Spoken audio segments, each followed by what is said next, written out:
Siapa bilang hukum itu susah? Gampang. Berapa menit? 1 menit. Dengan cara Logika jahat.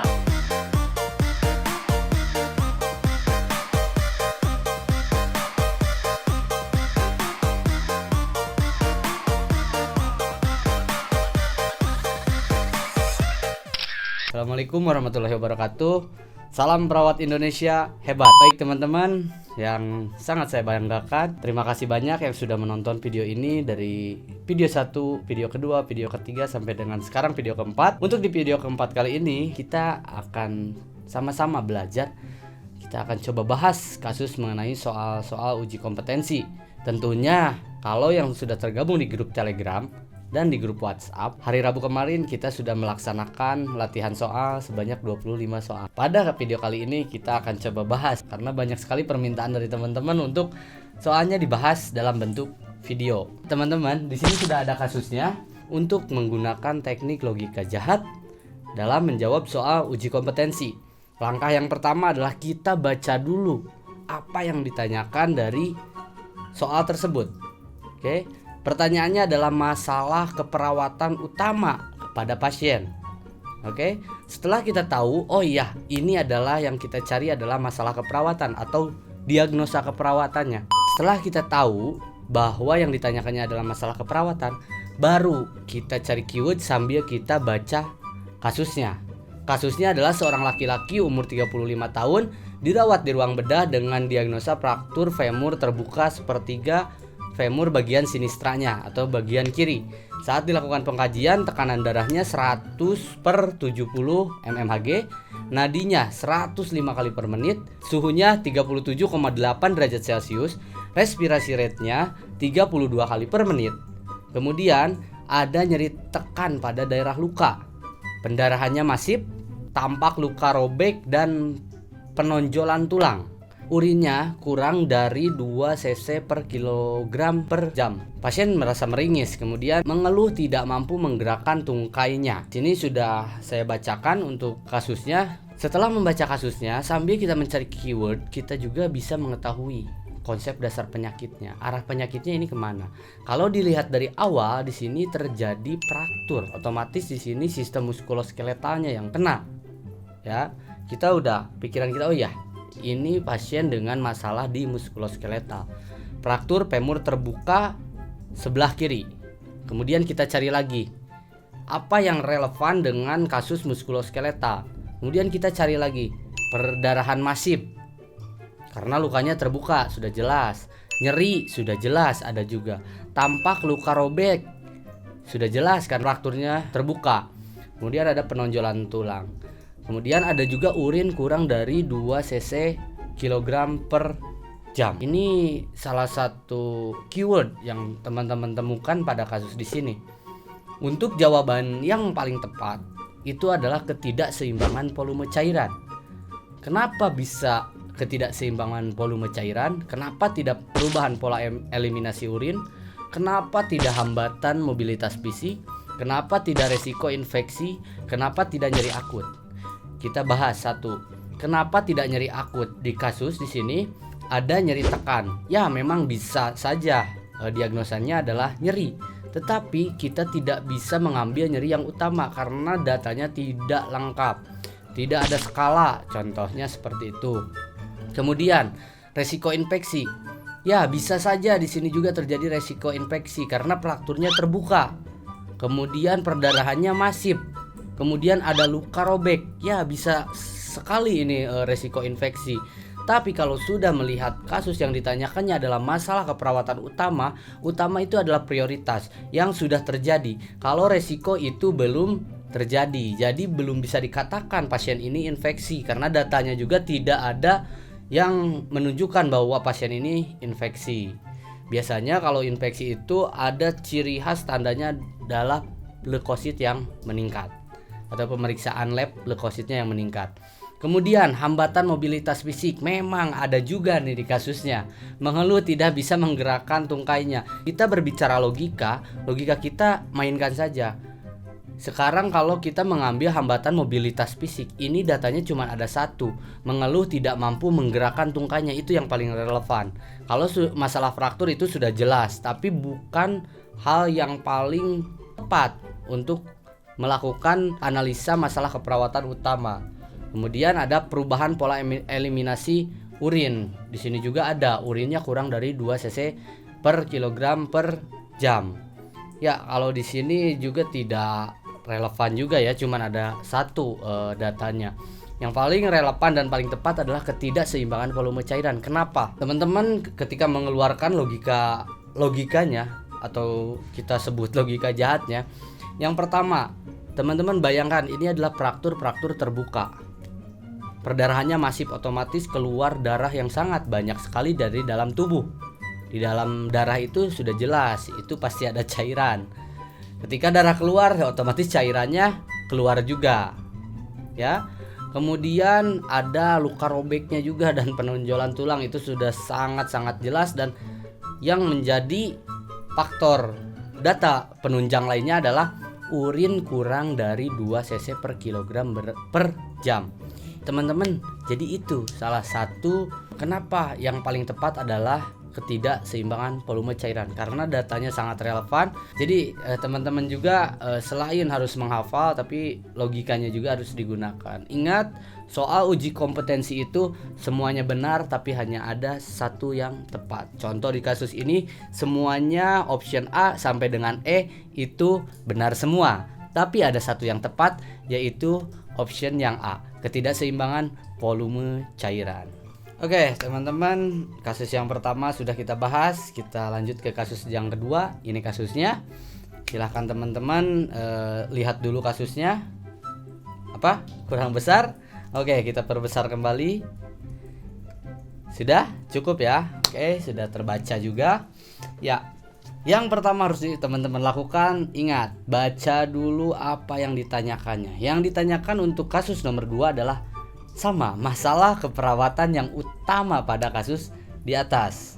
Setelah membaca pertanyaannya, kemudian teman-teman langsung lihat kasusnya sambil cari keywordnya dan analisa untuk konsep dasar penyakitnya ke arah mana. Oke, seorang laki-laki usia 44 tahun dirawat di ruang perawatan penyakit dalam RSUD Hebat, mengeluh sesak, batuk yang keluar lendir, itu terjadi di malam hari. Hasil pengkajian didapatkan respirasi rate-nya 28 kali per menit. Kemudian setelah dilakukan auskultasi, terdapat suara ronhi di kedua lapang parunya. Produksi sputumnya sangat banyak. Hasil pemeriksaan analisa gas darah menunjukkan, kemudian PCO2-nya menunjukkan 38, HCO3-nya 22. Pasien mengatakan nafsu makan menurun, nampak pucat dan keletihan. Hasil pemeriksaan sputum BTA atau bakteri tahan asamnya positif dan laju endap darahnya 100 ml per jam. Oke, sudah cukup. Kita cari keywordnya. Dari kasus di sana, ketika kita membaca soal ini, kita sudah bisa menyimpulkan untuk konsep dasar penyakitnya ini ada masalah di sistem pernafasan. Kalau sudah berbicara sistem pernapasan, diagnosa yang sering muncul di uji kompetensi ada 3. Gangguan jalan napas, gangguan pertukaran gas, pola napas tidak efektif. Jadi kalau teman-teman sudah mengetahui konsep dasar penyakitnya adalah pernapasan, kalau ada option-option di luar yang 3 tadi, teman-teman boleh dikesampingkan terlebih dahulu. Kita akan menganalisa 3 diagnosa mengenai sistem pernapasan. Oke, kita cari keywordnya. Mengeluh sesak. Oke, sesak, batuknya berlendir. Teman-teman, di sini ada keywordnya mengeluh sesak. Kemudian ada respirasi rate-nya 28 kali per menit. Kalau sudah ada 2 data itu, teman-teman bisa mengambil pola napas tidak efektif. Tapi kita lanjutkan kembali. Di sana ada data batuknya berlendir. Kalau ada batuk berlendir, ada suara napas tambahan, di sana sangat jelas ada ronhi. Berarti untuk pola napas tidak efektif kita keluarkan dari option kita. Kita hanya mempunyai 2, antara bersihan jalan napas dan pertukaran gas. Untuk dibersihan jalan napas sudah ada ya datanya, suaranya Ronhi. Analisa gas darah, di sini ada hasil analisa gas darah. Kalau hasil analisa gas darah di sini ada salah satu yang tidak normal atau tidak sesuai dengan nilai normalnya, teman-teman langsung ambil pertukaran gas. Oke, kita analisa hasil analisa gas darah, pH-nya 3,75. Kemudian PCO2-nya 38, HCO3-nya 22. Untuk pH ini nilai normalnya. Oke. Untuk PCO2 ini nilai normalnya, dan untuk HCO3 ini nilai normalnya. Teman-teman bisa tentukan, samakan dengan kasus apakah ada masalah di analisa gas darahnya atau hasil labnya atau tidak. Kalau tidak ada, berarti langsung teman-teman ambil bersihan jalan nafas ya. Tetap gunakan sistem labeling untuk menentukan kasus sistem pernafasan. Mudah bukan? Sangat mudah ya untuk menentukan leveling untuk sistem pernapasan. Teman-teman, 2 soal sudah kita bahas. Kita lanjut ke soal yang selanjutnya. Ini ada kasusnya, boleh teman-teman silahkan baca kasusnya. Ketika sudah melihat kasus yang pertama, harus teman-teman ingat adalah baca dulu soal yang ditanyakannya atau pertanyaannya apa dari soal ini. Di sini pertanyaannya adalah apakah diagnosa keperawatan pada kasus di atas. Oke, setelah itu teman-teman baca kasusnya sambil sedikit cari keywordnya, sambil juga lihat ini untuk konsep dasar penyakitnya ke sistem yang mana. Ya, saya akan coba bantu bacakan. Seorang perempuan 74 tahun masuk dengan keluhan sesak napas, perawatan hari yang ketiga. Hasil pengkajian didapatkan pasien batuk disertai lendir, Ronhi pada semua lapang paru. Oke, TTP-nya tekanan darah 120/80, nadinya 56 kali per menit, pernapasannya 20 kali per menit, suhunya 36 derajat Celcius. Hasil EKG bradikardi, ada key patologis di LI2, LI3, APF, P5 dan P6. Hasil torak menunjukkan adanya efusi pleura sebelah kanan. Apakah diagnosa keperawatan pada kasus di atas? Ya, teman-teman, ketika membaca soal sambil lihat arah dari konsep dasar penyakit ini kemana. Ya, di sini sudah sangat jelas sekali bahwa konsep dasar penyakitnya adalah kasus dari sistem pernafasan untuk keluhan ya, karena yang ditanyakannya adalah diagnosa keperawatan pada kasus di atas ya. Lihat dari keluhan pasien mengeluhnya sesak ya. Kalau sesak, oke, kita langsung berpikiran bahwa ini ada pola napas tidak efektif. Kita baca kembali keyword selanjutnya. Hasil pengkajian didapatkan pasien batuk berlendir, ada Ronhi di semua lapang paru. Oke, berarti level 2 sudah cocok dengan level 2 ya.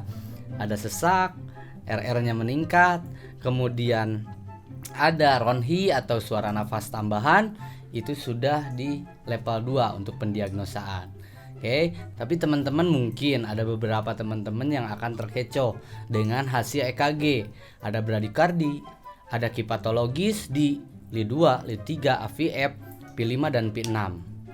Pasti, wah, ini pernapasan atau ini jantung. Teman-teman tidak usah pusing, lihat aja dari keluhan yang dirasakan oleh klien. Ya, yang dirasakannya adalah sesak napas, otomatis langsung teman-teman berpikir, oh ini ada di sistem pernapasan. Karena keluhan utama itu yang akan menjadi salah satu diagnosa utama yang harus segera diperbaiki oleh perawat tentunya. Hasil toraknya menunjukkan ada efusi pleura di sebelah kanan. Ini sudah sangat jelas ya. Di sini tidak ada pemeriksaan analisa gas darah, tidak ada hasilnya juga, sehingga kita bisa langsung menentukan bahwa jawaban yang paling tepat adalah bersihan jalan nafas tidak efektif. Kenapa bersihan jalan nafas? Kenapa tidak kelelahan? Tidak ada yang relevan datanya. Kenapa tidak kerusakan pertukaran gas? Tidak ada hasil analisa gas darah. Kenapa tidak intoleransi aktivitas?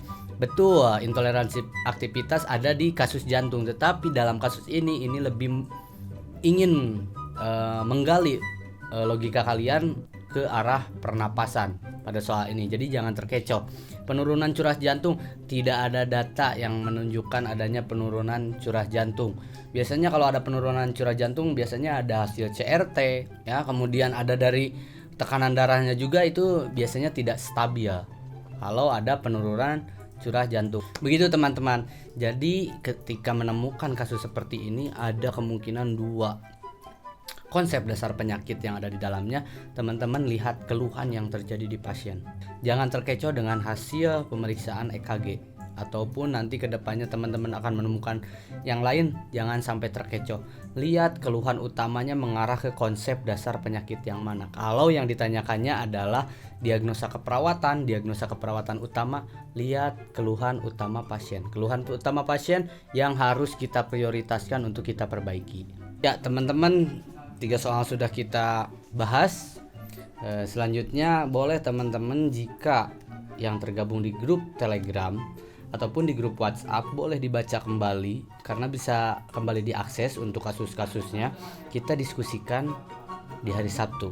Sampai berjumpa kembali di hari Sabtu. Bagi teman-teman yang ingin bergabung di grup Telegram, teman-teman boleh baca di deskripsi, ada link yang akan terhubung langsung ke grup Telegram. Teman-teman, terima kasih banyak yang sudah menonton video kali ini. Jangan lupa teman-teman tetap belajar, tetap cari-cari soal, pelajari terlebih dahulu. Tapi teman-teman, harapan dari saya atau saran dari saya, teman-teman ketika misalkan sekarang lagi belajar mengenai sistem pernapasan, teman-teman kuatkan terlebih dahulu konsepnya mengenai sistem pernapasan, apa yang akan muncul, diagnosanya apa saja, kemudian batasan karakteristiknya apa saja. Ketika sudah teman-teman kuasai konsepnya, teman-teman belajar kasus-kasus atau soal-soal mengenai sistem pernapasan. Kalau dirasa teman-teman sudah siap dan yakin dengan konsep dasar penyakit sistem pernapasan, baru teman-teman pindah ke konsep dasar penyakit yang lain. Itu saran dari saya. Terima kasih yang sudah menonton. Sampai berjumpa kembali di video selanjutnya. Salam perawat Indonesia hebat. Siapa bilang hukum itu susah? Gampang. Berapa menit? 1 menit. Dengan cara logika jahat.